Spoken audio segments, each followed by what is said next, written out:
everybody. Welcome to Wellness Wednesday. It's kind of weird lighting in my kitchen, so I apologize. We have like halogen lights up above, and so when I turn those on, it's like super bright. So I have this other light going on, but anyway, hopefully you'll be able to see. So, welcome to Wellness Wednesday. My name is Heidi. I am your host this week, and I am coming to you live with a fun DIY recipe that we use a lot in our household, especially this time of year. So, let's do something different for Wellness Wednesday. We do a drawing at the end of every month for those that comment, those that participate in our Wellness Wednesdays. Hi, Jean. And so, let's do hashtag gratitude. Whether you're watching the live, whether you're watching the replay, hashtag gratitude, and just tell us one thing you're grateful for. That would be amazing. And again, we do a drawing at the end of every month, and I'm actually the person that gets to pick what we're giving away. And so I'm going to tell you at the end what I'm giving away. But today we are making spiked elderberry syrup. That's kind of hard to say, spiked elderberry syrup. So this is something that we use. You know, you can buy elderberry syrup in the store. You can make your own. We choose to make our own because it's budget conscious. I remember researching a lot last year, specifically where to buy elderberries from. Apparently, you want to make sure you get really, really good elderberries, and so these come from Bulgaria. I'll see if I can find a link and drop it below. But they're dried. I get this kind right here, so they're dried organic elderberries. And you use about 1/3 of a cup of those in each batch. And so this is a pretty big bag. This is 2 cups, so you're going to get about 6 8-ounce bottles out of that bag. So we just made some the other day. This is ours. And we take a teaspoon for adults and 1/2 teaspoon for children. And we use it in the morning on an empty stomach. All right, so let's get to it. I'm going to tilt this a little bit so you guys can see what I am doing. Hopefully you can see. Okay, so hi, how you doing, Mom? All right, spiked elderberry syrup. So what you're gonna do is you wanna make sure everything is sanitized, and we use stainless steel.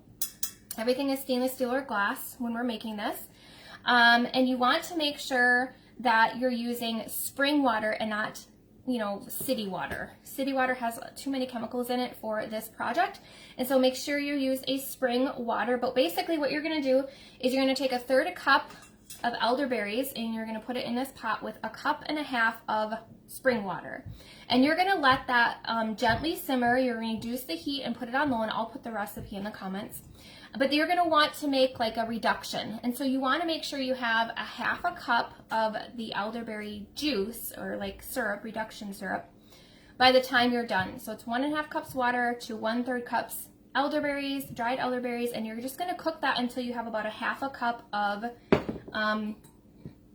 syrup, like liquid, right? So this is what it looks like. It's very dark. What I do is I get these nut milk bags, and you can reuse these, and so you can see the elderberries that I just cooked are in here, and so I have it in here, and then I squeeze the water out. And you want to make sure, again, you get about 1/2 cup. If you are busy and you aren't paying attention and your water gets below 1/2 cup, your liquid gets below 1/2 cup in your pot, you can just add more water and then let it reduce down again. And just to make sure you have about 1/2 cup. And so you can kind of put it in a little measuring cup as you're going through and making sure you have that 1/2 cup. But it's 1/2 cup of the elderberry liquid. And then we take 1/2 cup of raw honey. Now I get mine from Golden Harvest, just raw Wisconsin honey. Any local honey is going to have more benefits for you. So you want to make sure you get a raw local honey. And then I spike it with essential oils. So this is the fun part. You can use any recipe you want for people that are a little like hesitant to take oils internally, or maybe you don't want as much of an oily flavor in their elderberry syrup. You can do 2 drops each of cinnamon, clove, ginger, and wild orange. That's just kind of like the basic. And you're going to be putting all of this in an 8-ounce glass bottle, which you can get online. If you go to shareoils.com, you can get this really pretty label for your elderberry syrup. But anyway, I put my oils in my honey first so that I create a nice mixture, and then I add my elderberry syrup to that and mix it all together, and then I pour it in my glass container. So basic essential oil recipe to spike your elderberry juice is, again, 2 drops each of cinnamon, clove, ginger, and wild orange. I'm gonna do mine a little bit different because I can never really follow a recipe, and I'm like, more oils. And so I'm gonna do 2 drops cinnamon, I'm going to do 2 drops of ginger. I'm going to do 1 drop of cardamom. Cardamom is amazing for respiratory support. And so tell us in the comments if you've ever used elderberry syrup and what you think it's good for.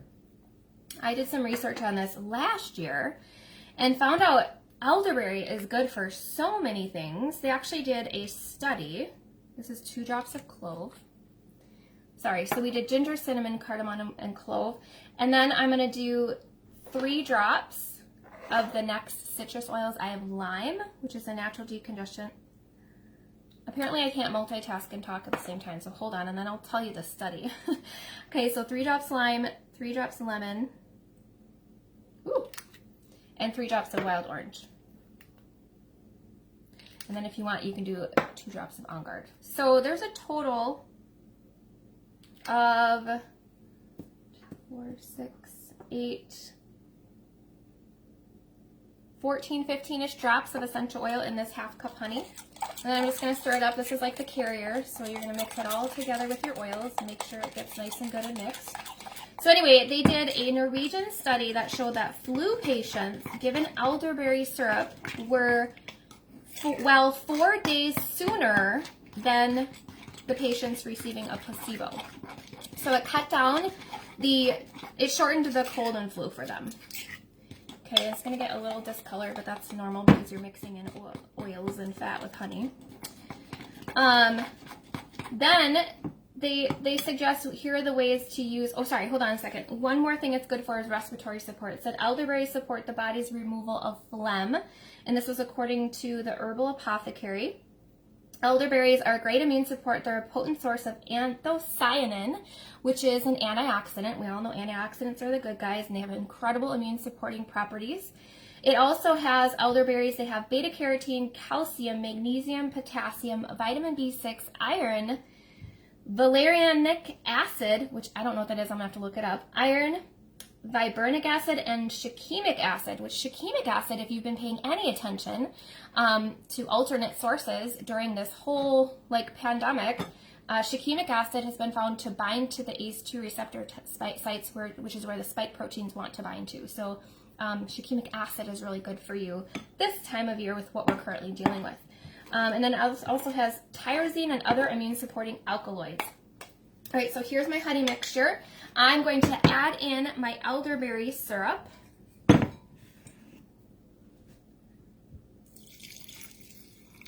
And I'm just going to mix this together really well. And as I'm mixing, I'll tell you the different ways to use elderberry syrup. So you can take daily, as flu season, is kind of up in swing here. Or if you feel symptoms coming on, you can take it daily. You can use it just before travel or events that raise stress and lower immunity or immune response. You can add it to smoothies or oatmeal or make it into a tea. You can add it, juice a 1/2 lemon and add a teaspoon of this to your tea. You can add it to sparkling water. And you can even, let's see, if you were to double this recipe and add gelatin, you can make elderberry gummies, apparently.